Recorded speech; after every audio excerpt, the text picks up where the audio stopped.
வணக்கம் ஃப்ரெண்ட்ஸ், வாங்க இன்னைக்கு மிஸ்டர் சக்தி சேனல்ல என்ன ரெசிபின்னு பார்க்கலாம். மாமா என்னாச்சு, ஏன் டல்லா இருக்கிறீங்க? அதாச்சி வெயில் ரொம்ப அடிக்குது. ஏதாவது ஜூஸ் பண்ணி குடிக்கிறியா? வாட்டர்மெலன் ஜூஸ் ஓகேவா? ஜூஸ் இல்லாம ஐஸ்கிரீமா பண்ணி குடிக்கிறியா? ஓகே, நான் ட்ரை பண்ணுறேன் மாமா. ஃப்ரெண்ட்ஸ், இந்த வாட்டர்மெலன் ஐஸ்கிரீம் செய்கிறதுக்காக நான் இன்றைக்கி என்னென்ன பொருட்கள் எடுத்து வச்சுருக்கிறேன்னா, 1/2 லிட்டருக்கு பால் எடுத்து வச்சுருக்கிறேன், அப்புறம் கொஞ்சமாக பாலாடை எடுத்து வச்சுருக்கிறேன், ஸ்ட்ராபெரி ஐஸ்கிரீம் பவுடர் வந்துட்டு ஒரு 4 ஸ்பூன் கிட்டக்க நான் எடுத்து வச்சுருக்கிறேன், அதுக்கப்புறம் ஒரு 6 ஸ்பூன் அளவில் மில்க் மெய்டு நான் எடுத்து வச்சுருக்கிறேன். ஸோ இந்த வாட்டர்மெலன் ஜூஸ் வந்துட்டு நமக்கு ஒரு 1/2 லிட்டர் இருந்தால் போதும், ஈக்குவல் போர்ஷனாக இருந்தால் போதும். ஸோ 1/2 லிட்டர் பாலுக்கு 1/2 லிட்டர் நான் வந்து வாட்டர்மெலன் ஜூஸ் நான் எடுத்து வச்சுருக்கேன். ஸோ மிக்ஸி ஜாரில் நான் அந்த பழத்தை ஆட் பண்ணி அது கூடவே நான் வந்து அந்த பாலாடையையும் சேர்த்து போட்டு நான் ஒரு அடித்து எடுத்துட்டேன். அதுக்கப்புறமா பால் வந்து நல்லா பொங்குனதுக்கப்புறமா இந்த 1/2 லிட்டர் ஜூஸை அதில் மிக்ஸ் பண்ணி நம்ம வந்து ஒரு 10 மினிட்ஸ் கிட்டக்க நான் வந்து கிளறி விட்டுக்கிட்டே இருந்தேன். ஸோ 10 மினிட்ஸில் வந்துட்டு அந்த கலர் நல்ல ஒரு சேஞ்ச் இருக்கும். அந்த பாலோட இந்த வாட்டர்மெலன் அந்த ஜூஸ் சேர்க்கும் போது ஒரு கலர் கிடைக்குது பார்த்தீங்களா, அது வந்து பார்க்குறதுக்கே ஒரு அழகாக இருந்துச்சு. அதுக்கப்புறமா அந்த ஸ்ட்ராபெரி ஐஸ்கிரீம் பவுடரையும் நான் அது கூட மிக்ஸ் பண்ணி அதை கிட்டத்தட்ட அதையும் ஒரு 10 மினிட்ஸ் கிட்டக்க நான் நல்லா கிளறி விட்டுக்கிட்டே இருந்தேன்.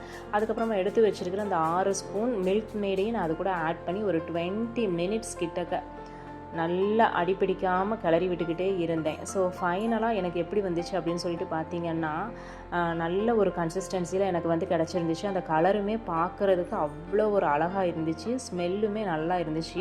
உங்களுக்கு தேவைன்னா நீங்கள் மில்க் மைட் இல்லை அப்படின்னா நீங்கள் வந்து சுகர் கூட ஆட் பண்ணிக்கிடலாம், அது உங்களுடைய விருப்பம்தான். மில்க் மைட் தான் ஆட் பண்ணணும் அப்படின்ற ஒரு அவசியம் கிடையாது. இப்படி நல்லா தர நமக்கு வந்து கொதிச்சு வரணும். அந்த கொதிச்சு வரும்போது தான் அந்த பால் வந்து நல்லா வற்றி நமக்கு வந்து அந்த ஒரு திக்னஸ் வந்து கிடைக்கும். ஸோ ஃபைனலாக எனக்கு இப்படி தான் வந்திருந்துச்சு. சாப்பிடும்போது அதுவும் நல்லா நரிச்சு நல்லாயிருக்கும் தானே, அதனால் நான் மிக்ஸ் பண்ணுவோம் அப்படின்னு சொல்லிட்டு அதையும் சேர்த்து நான் மிக்ஸ் பண்ணிட்டேன்.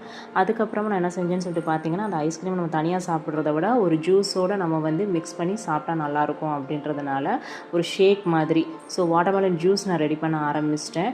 வாட்டர்மெலன் ஜூஸை நான் ஃபுல்லுமே நான் கையில் நல்லா நான் பிசைஞ்சு எடுத்துகிட்டு அதுக்கு தேவைக்கு சுகர் நான் ஆட் பண்ணாமல் நன்னாரி ஆட் பண்ணேன். ஸோ அதுவும் இப்படி தான் வந்துச்சு.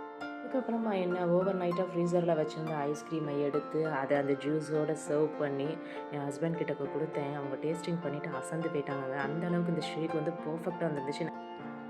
மாமா, நீ ஐஸ்கிரீம் கேட்டதானே, நான் உனக்கு ஷேக்காகவே செஞ்சு கொடுத்துட்டேன். இதை டேஸ்ட் பண்ணி பார்த்து எப்படி இருக்குன்றதை சொல்லு. அதாச்சி நான் எதிர்பார்க்கவே இல்லை, சூப்பராக இருக்கு. நான் ஐஸ்கிரீம் கேட்டேன், நீ ஷேக் செஞ்சு அசத்திட்டேன். அந்த மாதிரி ஷேக் குடிச்சதே இல்லை கராஜ், சூப்பராக இருக்கு. தேங்க்யூ மாமா. பார்த்தீங்களா ஃப்ரெண்ட்ஸ், நான் ரொம்பவே குவிக்காக ஒரு வாட்டர்மெலன் வச்சு ஜூஸ் அண்ட் ஐஸ்கிரீம் ரெண்டுமே செஞ்சு ஷேக்காகவே என்னோட ஹஸ்பண்ட்க்கு கொடுத்து அசத்திட்டேன். ஸோ நீங்களும் வீட்டில் இதை ட்ரை பண்ணி பார்த்து உங்கள் வீட்டில் என்ன சொன்னாங்க அப்படின்றத என்னோட கமெண்ட்டில் எனக்கு ஷேர் பண்ணுங்கள். நெக்ஸ்ட் வீடியோவில் உங்களை மீட் பண்ணுறேன். Bye friends.